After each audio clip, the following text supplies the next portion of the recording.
ada beberapa hal yang bisa menghalangi datangnya rizki dari Allah Subhanahu wa Ta'ala. Dan jika kau lakukan, maka siap-siaplah untuk hidup menjadi orang yang serba kekurangan. Siap-siaplah untuk hidup menjadi orang-orang dalam keadaan fakir dan miskin. Apa hal-hal atau sesuatu yang bisa menghalangi datangnya rezeki? Maka ikutilah channel YouTube saya kali ini sampai selesai. Mudah-mudahan bermanfaat.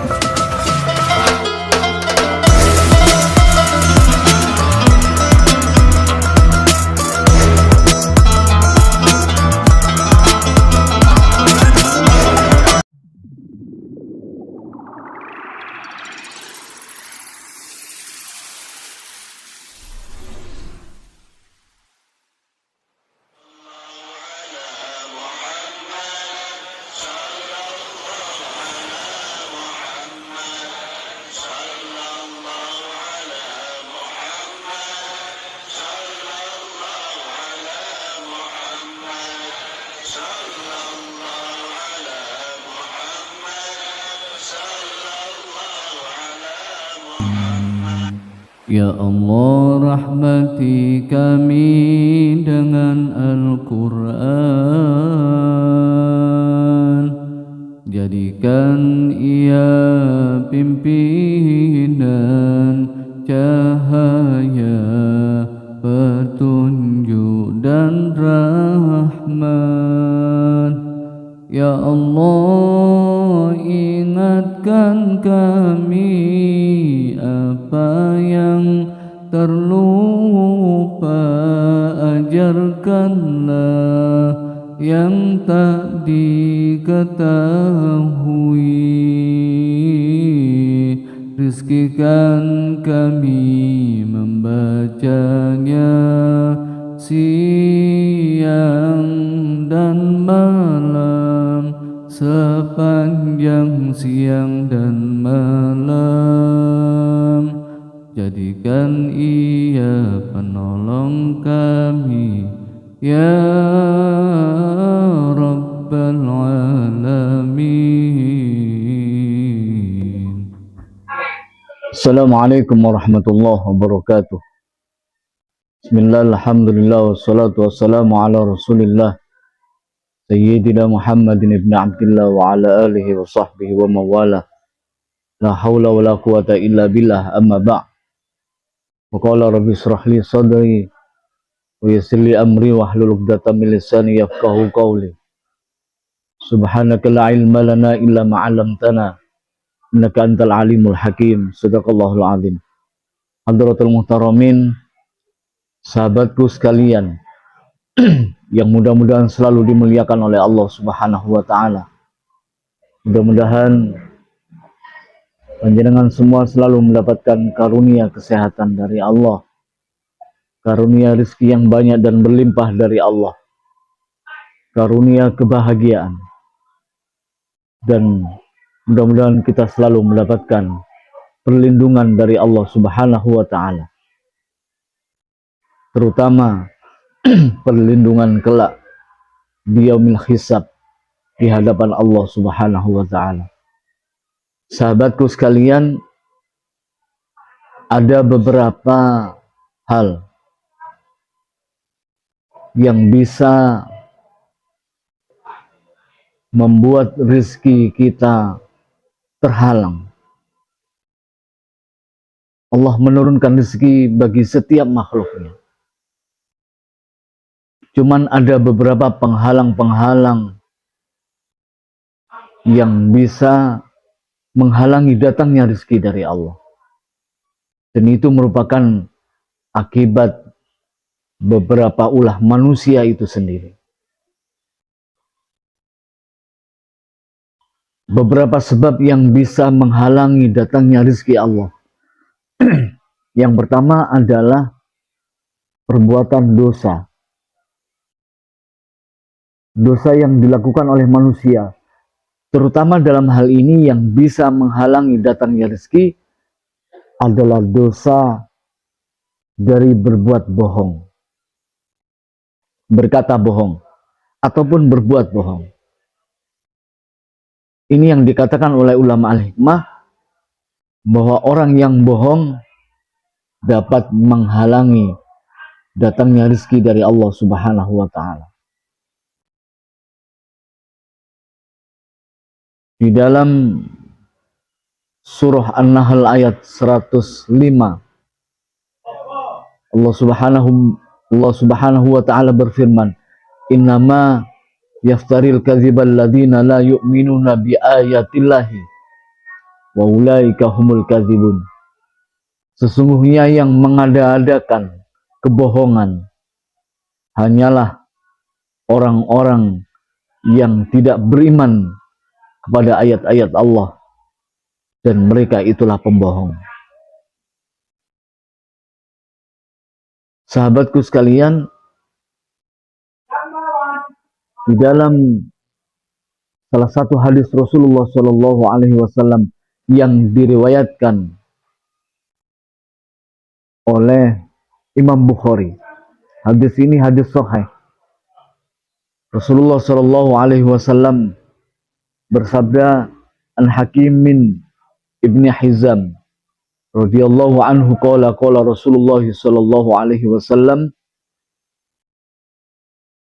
al-bayyi'ani bil khiyar ma lam yatafarraqa, au qala yatafarraqa fa in sadaqa wa bayyana burika lahuma fi bai'ihima wa in katama wa kadzaba muhiqat barakatu bai'ihima."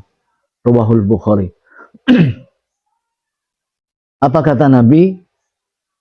Dari Hakim bin Hizam radhiyallahu anhu, ia berkata, Rasulullah Shallallahu Alaihi Wasallam bersabda, penjual dan pembeli dalam keadaan khiyar, memilih, bisa jadi beli atau bisa tidak jadi beli, selama mereka berdua belum pisah. Atau beliau bersabda, sampai mereka berdua berpisah. Jika mereka jujur dan saling menjelaskan, maka diberkahilah untuk keduanya dalam transaksi mereka. Maka diberkahilah untuk keduanya dalam transaksi mereka. Tetapi jika mereka berbohong atau menyembunyikan sesuatu, maka keberkahan dalam transaksi mereka akan sirna. Keberkahan di dalam mendapatkan rizki ketika itu, ketika terjadi pembohongan, baik oleh penjual maupun pembeli, terutama penjual, maka keberkahan rizki akan hilang, sirna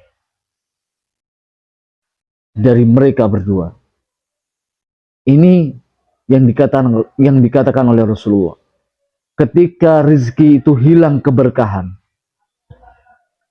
maka seseorang pasti tidak akan mendapatkan kelebihan rizki, tidak akan mendapatkan kelapangan rizki ketika keberkahan rizki itu hilang.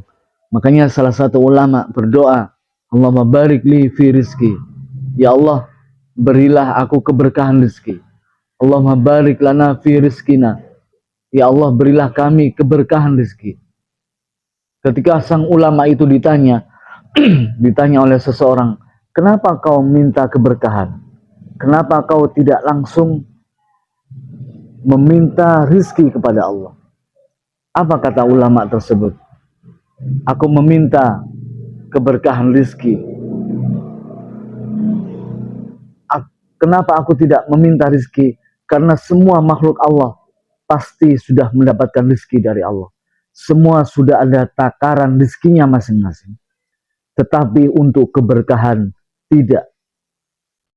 Sekali lagi, semua makhluk Allah pasti sudah mendapatkan takaran rezeki dari Allah Subhanahu wa taala masing-masing.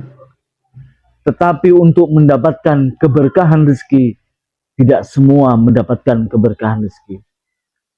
Ketika keberkahan itu menempel pada rezeki, maka Allah akan melimpahkan rezekinya. Allah akan mencukupi dari rezeki yang berkah tersebut. Ketika berkah itu menempel pada badan manusia, pada kesehatan manusia, maka dia akan mendapatkan kesehatan. Ketika keberkahan itu menempel pada hidup seseorang, maka dia akan mendapatkan kebahagiaan, maka dia akan mendapatkan keberuntungan. Maka ketahuilah bahwa semua makhluk sudah mendapatkan takaran rezekinya masing-masing, tetapi tidak semuanya mendapatkan keberkahan. Inilah yang dikatakan oleh ulama tersebut. Sahabatku sekalian, yang kedua, jadi yang pertama, yang bisa menghalangi rezeki yaitu perbuatan dosa, terutama perkataan bohong atau perbuatan bohong. Yang kedua, tidur di waktu pagi. Kita sudah bahas beberapa yang lalu, Rasulullah Shallallahu Alaihi Wasallam berdoa, Allah mabarik li ummati fi bukuriha. Ya Allah, berkahilah umatku di pagi harinya. La'an aq'uda ma'a qaumi yadhkurunallaha ta'ala min salatil ghuda hatta tadlu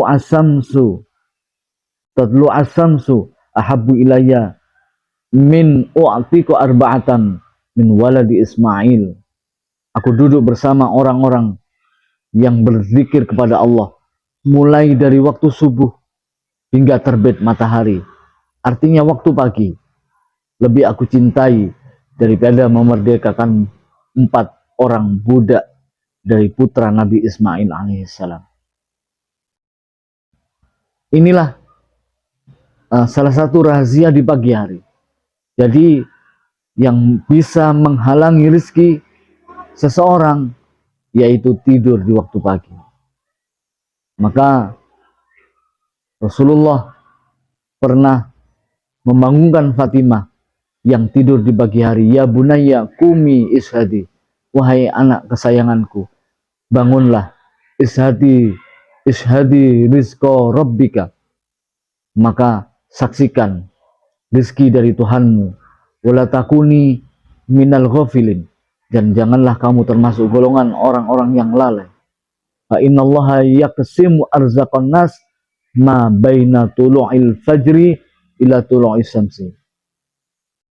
Sesungguhnya Allah membagi rezeki manusia di antara waktu fajar, yaitu waktu subuh, ila tulu'is syamsi, sampai waktu terbitnya matahari. Ini yang dikatakan oleh Nabi, waktu ketika Allah membagikan rezeki antara tulu'il fajri, timbulnya fajar sodik, yaitu tibanya waktu subuh, ila tulu'is syamsi, sampai terbitnya matahari. Itulah Allah waktu ketika membagi rezeki kepada manusia. Jadi seseorang yang tidur di pagi hari, artinya di pagi hari itu setelah sholat subuh sampai sebelum terbitnya matahari, maka itu bisa menjadi penghalang rezeki. Sahabatku sekalian,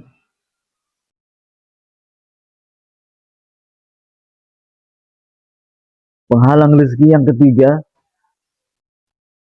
menurut ulama al-hikmah yaitu melalaikan sholat. Melalaikan sholat dapat menghambat rezeki dari Allah Subhanahu wa ta'ala.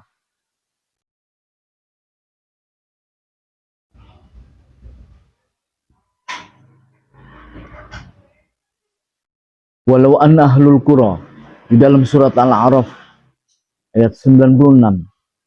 Walau an ahlul qura amanu wattaqau la fatahna alaihim barakatim minas sama'i wal ard. Jikalau penduduk negeri-negeri itu beriman dan bertakwa, artinya bertakwa yaitu orang-orang yang menjalankan segala apa yang diperintahkan oleh Allah, maka pastilah kami akan melimpahkan kepada mereka keberkahan dari langit dan bumi. Walau an ahlul qura amanu wattaqau la fatahna alaihim barakatim minas sama'i wal ard. Maka aku buka keberkahan dari langit dan dari bumi. Sahabatku sekalian,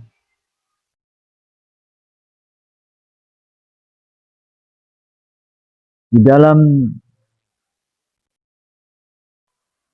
surat Toha, Allah Subhanahu wa taala berfirman, "Wala tamuddanna 'ainaika ila ma matta'na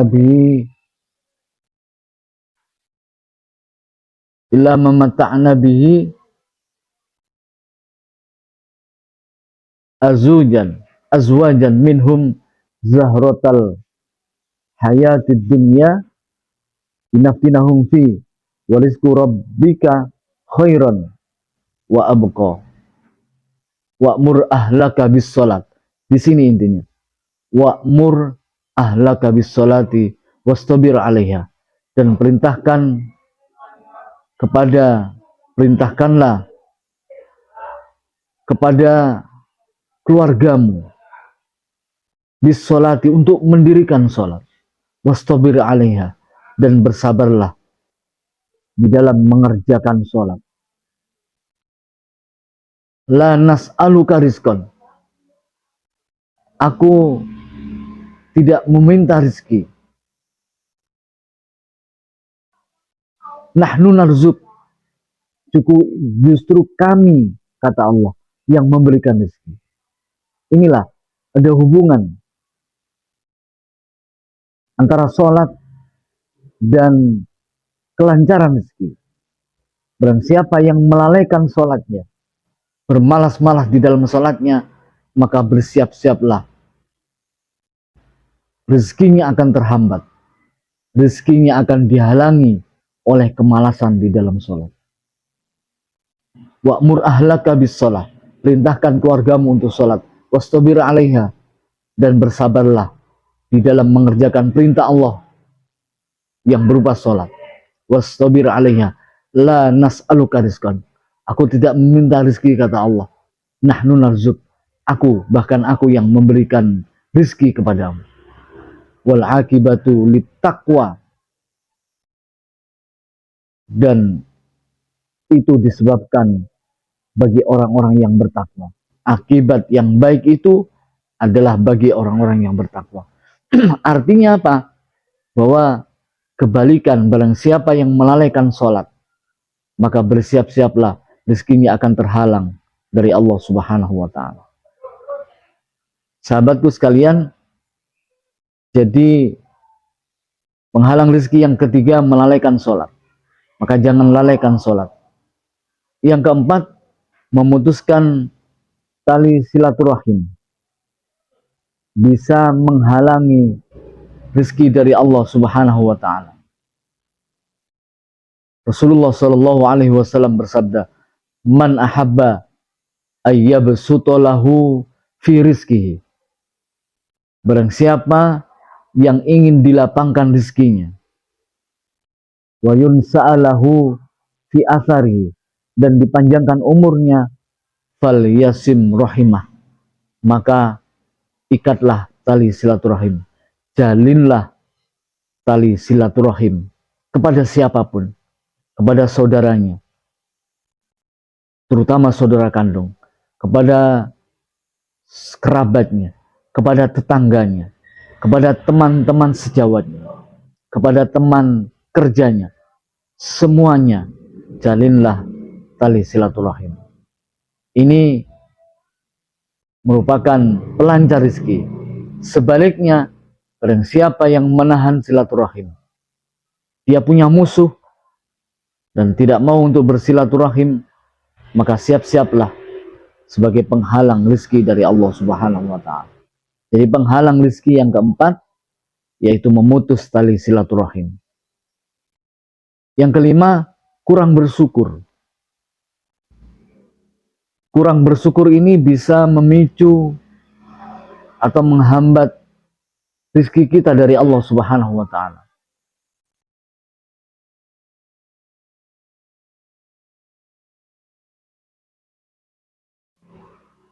Wa ita'adzana rabbukum la in syakartum la azidannakum. Dan ketika kami memaklum, dan ketika Tuhanmu memaklumkan, artinya mengumumkan, la in syakartum, jika kamu bersyukur, la azidannakum, maka akan aku tambah. La in syakartum, jika kamu bersyukur, la azidannakum, maka aku akan tambah. Wala in kafartum, dan jika engkau kufur nikmat, inna adzabi lasyadid, sesungguhnya azabku sangat pedih, kata Allah. Jadi penghalang rezeki yang kelima, kurang bersyukur kepada Allah. Maka barang siapa yang bersyukur kepada Allah, la azidannakum, kata Allah, dan ini janji Allah, la azidannakum, maka dia akan mendapatkan tambahan rezeki dari Allah Subhanahu wa Ta'ala.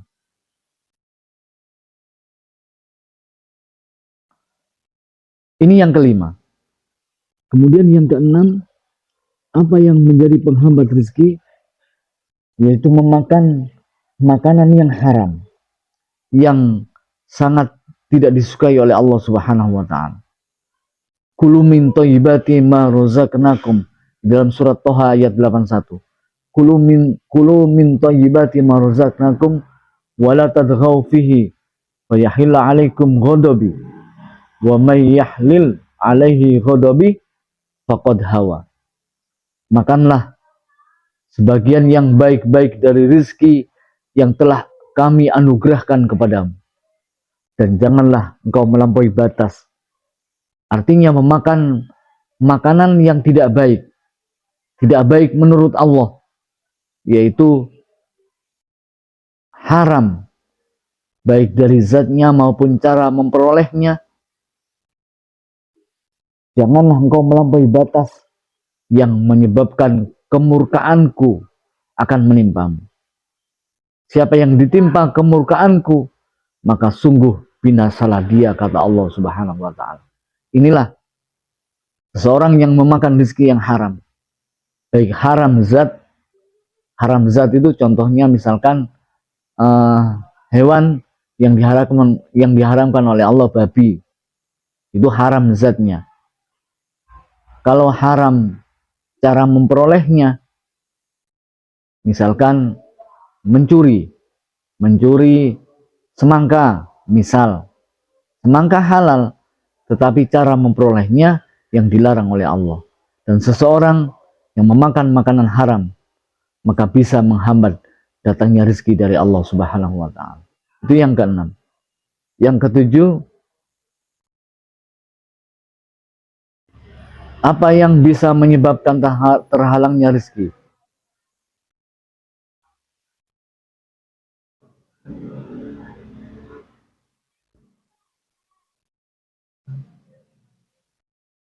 Yaitu hilangnya rasa tawakal kepada Allah. Hilangnya rasa tawakal kepada Allah dalam diri manusia dapat menjadi penghalang rezeki dari Allah Subhanahu wa Ta'ala.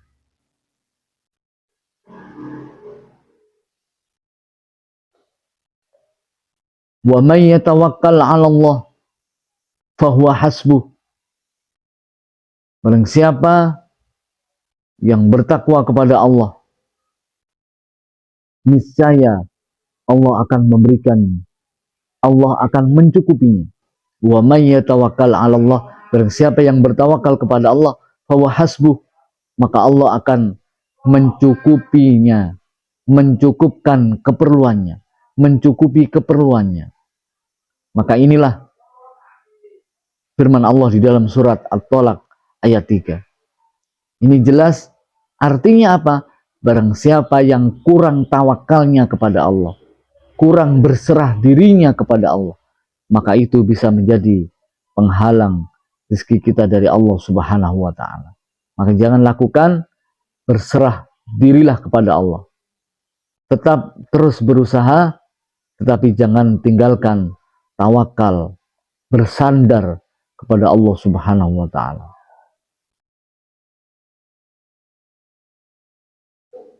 Mangkanatil akhiratu hammahu ja'alallahu ghinahu fi qalbihi wa jama'alahu samlahu wa atathu dunya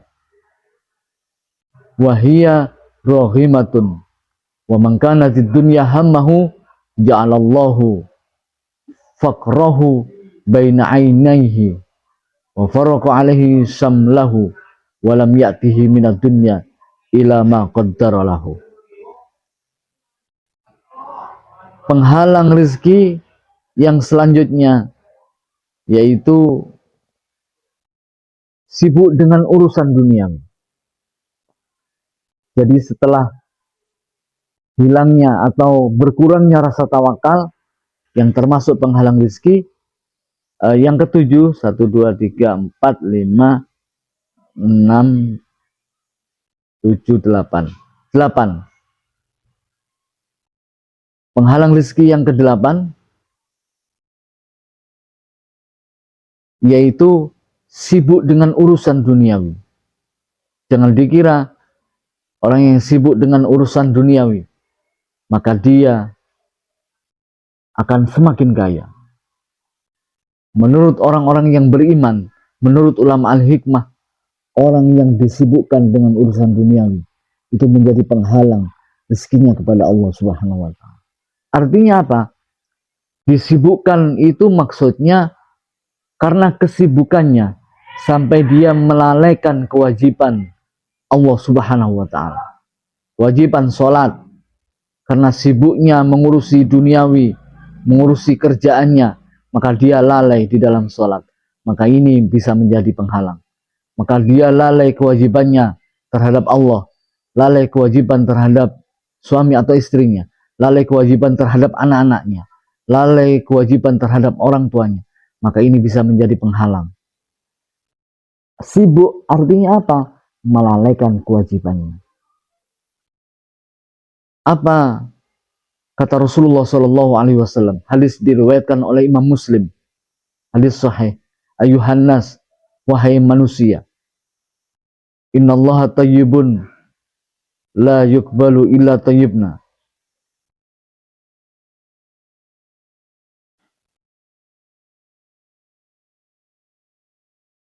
Rasulullah SAW bersabda, "Mangkanatil akhiratu hammahu." Barang siapa yang niatnya adalah untuk menggapai akhirat, niat apapun, niat kerja, niat melakukan usaha duniawi, ikhtiar duniawi, bahkan niat dalam beribadah. Mangkanatil akhiratu hammahu.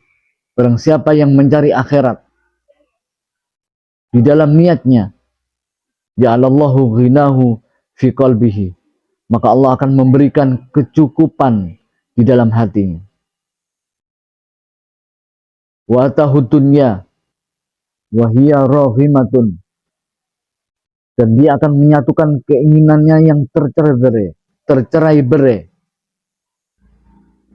Wa man kanatid dunya hammahu, dan dunia pun akan diperoleh dan tunduk hina kepadanya. Jadi barang siapa yang niat apapun, baik niat urusan duniawi, lebih-lebih niat urusan ukhrawi. Barang siapa yang niatnya adalah untuk menggapai akhirat, untuk mencari akhirat, maka Allah akan memberikan kecukupan dalam hatinya. Hatinya merasa cukup. Banyak orang merasa hatinya selalu kurang. Dia akan menyatukan keinginannya yang tercerai-berai. Semua keinginannya akan dipenuhi oleh Allah. dan dunia pun akan dia peroleh dan tunduk hina padanya. Dunia akan ditundukkan oleh Allah kepadanya. Kepada siapa? Kepada orang-orang yang melakukan apapun untuk mencari akhirat. Sebaliknya, barang siapa yang niatnya adalah untuk menggapai dunia, wa man kanat dunya hammahu, barang siapa yang mencari sesuatu untuk menggapai dunia, ja'alallahu faqrahu baina ainihi, maka dia tidak akan pernah merasa cukup, kata Nabi.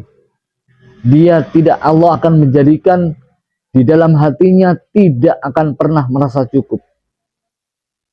Allah akan wa faraqa alaihi samlahu, Allah akan mencerai beraikan keinginannya.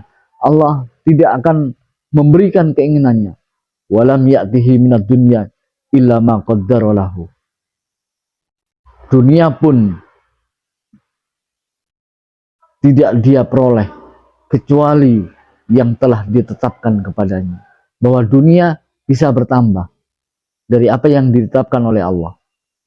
Tetapi jika dia keinginannya hanya untuk mencari dunia, maka hanya itulah haknya yang ditetapkan oleh Allah yang dia peroleh.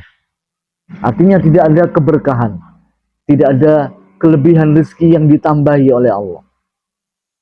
Karena wa may yatawakkal 'ala Allah fa huwa hasbuh. Wa may yattaqillaha yaj'al lahu makhraja. Ini semua ayat-ayat yang menerangkan bahwa ada penambahan di dalam keberkahan rezeki. Jadi terlalu sibuk mengurusi dunia sehingga melalaikan Allah, maka bisa menjadi penghalang datangnya rezeki dari Allah Subhanahu wa taala. Apa kata Allah di dalam surah Al-Baqarah ayat 26? Asyaitonu ya'idukumul faqra. Setan menjanjikan atau menakuti kemiskinan kepadamu. Bagi siapa? Nah, ini penghalang rezeki yang ke-8 atau yang ke-9, yaitu orang yang kikir, tidak senang infak atau sedekah.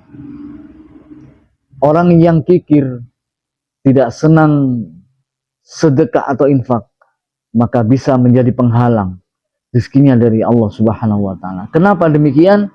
Asyaitonu ya'idukumul faqra. Karena setan telah menghujamkan di dalam hatimu, menakuti kemiskinan di dalam hatimu. Wa'mur bil fakhsya wa ya'murukum bil fakhsya. Dan setan menyuruhmu untuk berlaku keji, berbuat kikir. Wallahu ya'idukum maghfiratan minhu wa fadla. Wallahu wasi'un alim. Sedangkan Allah menjanjikan ampunan dan karunia-Nya kepadamu. Allah menjanjikan ampunan bagi mereka yang berinfak, bagi mereka yang bersedekah, dan menjanjikan karunia rizki kepadamu, karunia tambahan rizki. Wallahu wasi'un alim. Dan Allah zat yang maha luas serta maha mengetahui. Di dalam firman Allah Subhanahu wa taala, "Qul inna rabbi yabsutu rizqa liman yasha." Qul, katakan Muhammad, "Inna rabbi yabsutu rizqa liman yasha." Sesungguhnya Tuhanku melapangkan rizki dan membalasnya bagi siapa yang Dia kehendaki. Liman yasha'u min ibadihi, dari hamba-hambanya. Wa yaqdirulah. Wa ma anfaqtum min nafaqatin wa ma anfaqtum min syai'in fa huwa yukhlifu wa huwa khairur raziqin. Dan apa saja yang kamu infakkan, kata Allah, Allah akan menggantinya. Wa ma anfaqtum min syai'in fa huwa yukhlifu. Dan apa yang engkau infakkan, maka Allah akan menggantinya. Wa huwa khairur raziqin. Dan Dia Allah sebaik-baik pemberi rizki. Inilah, jadi sebaliknya, Siapa yang menahan infaknya atau tidak senang berinfak, tidak senang bersedekah, itu termasuk hal-hal yang bisa menghalangi rezeki dari Allah Subhanahu wa taala. Selanjutnya, apa yang ke-9 atau ke-10? Apa yang bisa menghalangi datangnya rezeki? Yaitu bersikap sombong. Dalam surah An-Nahl, Allah Subhanahu wa taala berfirman ayat 23, "Innallaha la yuhibbul mutakabbirin." Sesungguhnya Allah tidak senang kepada orang-orang yang berbuat sombong. Sesungguhnya Allah tidak senang terhadap orang-orang yang berbuat sombong. Wala tusa'ir khaddaka linnas wala tamshi fil ardi marha. Innallaha la yuhibbu kulla mukhtalin fakhur. Dan janganlah kamu memalingkan mukamu dari manusia karena sombong. Dan janganlah kamu berjalan di bumi dengan angkuh. Innallaha la yuhibbu kulla mukhtalin fakhur. Sesungguhnya Allah tidak menyukai orang-orang yang sombong lagi membanggakan diri. Orang-orang yang sombong tidak disukai Allah. Dan ketika Allah tidak suka, maka sudah pasti dapat menghalangi datangnya rezeki dari Allah Subhanahu wa taala. Ingatlah kisah umat Nabi Musa yaitu Qarun. Ketika sombong, ketika dia berbuat sombong, dia diberi rezeki Allah yang begitu banyak sampai berlimpah-limpah. Ketika dia berbuat sombong, maka Allah di dalam surah Al-Qasas ayat 81 Allah berfirman, "Fakhasafna bihi wa bidarihil ardo." Fakhasafna bihi wa bidarihil ardo. Maka kami benamkan dia. Kami benamkan Qarun beserta rumahnya di dalam bumi. Maka orang-orang yang berbuat sombong adalah orang yang sudah pasti akan dihambat rezekinya oleh Allah, bahkan mendapatkan siksa dari Allah Subhanahu wa taala. La yadkhulul jannah man kana fi qalbihi mithqala dzarratin min kibrin. Tidak akan masuk surga Allah orang-orang yang di dalam hatinya terdapat sifat sombong, mithqala dzarrah, meskipun seberat biji atom. Jadi sesuatu yang mutakabbir, sifat sombong sangat tidak disukai Allah. Qarun yang kaya raya ketika berbuat sombong maka dibenamkan oleh Allah. Fakasafna bihi wa bidarihil ard. Aku benamkan Qarun. Aku benamkan dia Qarun beserta wa bidarihil ard, beserta rumahnya di dalam bumi. Ini adalah kisah nyata yang terjadi pada umat Nabiullah Musa alaihissalam. Maka jika ingin rezekinya dilancarkan oleh Allah, maka jauhi sifat sombong. Yang ke-11 atau 12, salah satu hal yang menghalangi rezeki kita dari Allah, yaitu minum-minuman khamr, minuman yang memabukkan. Ini termasuk yang bisa menghalangi datangnya rezeki Allah. Ya ayyuhalladzina amanu innamal khamru wal maisir wal ansab wal azlam rijzum min amali syaitan fajtanibuhu la'allakum tuflihun. Wahai orang-orang yang beriman, sesungguhnya minuman keras, berjudi, berkorban untuk berhala, mengundi nasib dengan anak panah adalah perbuatan keji. Fajtanibuhu, maka jauhilah, la'allakum tuflihun, agar kalian termasuk orang-orang yang berbahagia, agar kalian termasuk orang-orang yang beruntung, kata Allah. Siapakah orang-orang yang beruntung? Yang tidak dihalangi rezekinya oleh Allah, yaitu orang-orang yang menjauhi minuman keras. Maka jauhilah khamr dan lain sebagainya. Maka yang bisa menghambat datangnya rezeki yang ke-11 atau 12 yaitu minuman khamr.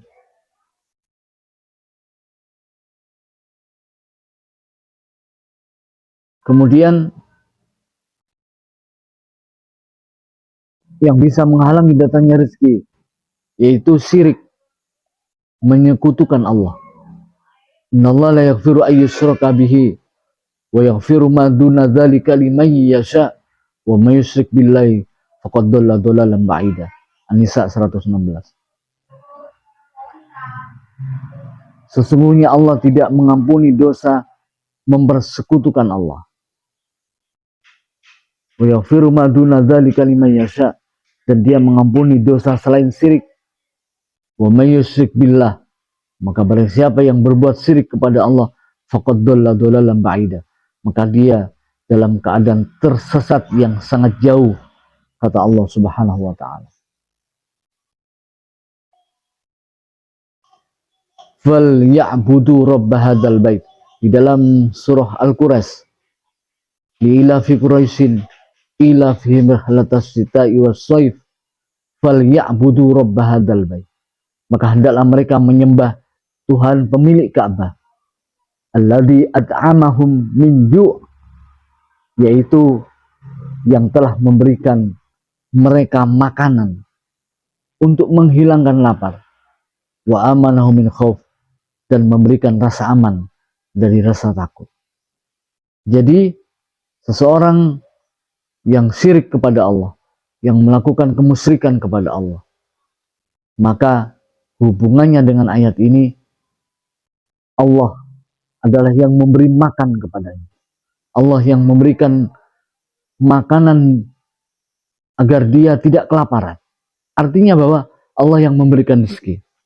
Korelasinya, hubungannya, barang siapa yang musyrik kepada Allah, yang melakukan kesyirikan, yang tidak menyembah Allah, maka Allah akan menghambat rezekinya kepada orang-orang yang berbuat syirik. Syirik bisa syirik besar, yaitu menyekutukan Allah, menyembah selain Allah. Ini mungkin tidak kita lakukan, tapi syirik kecil. Sombong termasuk syirik kecil, karena tidak ada yang berhak sombong kecuali Allah. Ketika dia melakukan kesombongan, sesungguhnya dia melakukan syirik kecil, sebab dirinya tidak berhak sombong. Artinya bahwa dia menyamai sifat Allah. Berlaku sombong sama dengan melakukan syirik kecil. Ini hubungannya antara syirik dengan sombong. Jadi kesyirikan, baik syirik besar, lebih-lebih syirik besar, ataupun syirik kecil, merasa angkuh, merasa paling benar, ini termasuk syirik kecil. Merasa lebih benar dari yang lain, merasa lebih hebat, ini termasuk perbuatan syirik kecil. Maka jauhilah, karena ini bisa menghambat datangnya rezeki dari Allah. Inilah sahabatku sekalian, beberapa tips untuk menghindar dari ketidaklancaran rezeki kita dari Allah. Maka hindarilah agar kita mendapatkan rezeki sebanyak-banyaknya dari Allah. Percuma kita mewiridkan supaya rezeki kita mengalir deras, supaya rezekinya lancar, kita wirid, tetapi kita juga melakukan hal yang bisa menghambat datangnya rezeki. Maka percuma itu kita lakukan. Maka perbuatan yang pertama, hindari hal-hal yang bisa merusak datangnya rezeki atau menghambat datangnya rezeki dari Allah Subhanahu wa taala. Inilah apa yang saya sampaikan, mudah-mudahan bermanfaat. Hadanallahu wa yakum. Kurang lebihnya mohon maaf. Mudah-mudahan kita bisa mengamalkan, menjalankannya, dan menjauhi hal-hal yang dilarang, hal-hal yang bisa merusak atau menghambat datangnya rezeki Allah. Wallahul muwaffiq ila aqwamit thoriq. Assalamualaikum warahmatullahi wabarakatuh.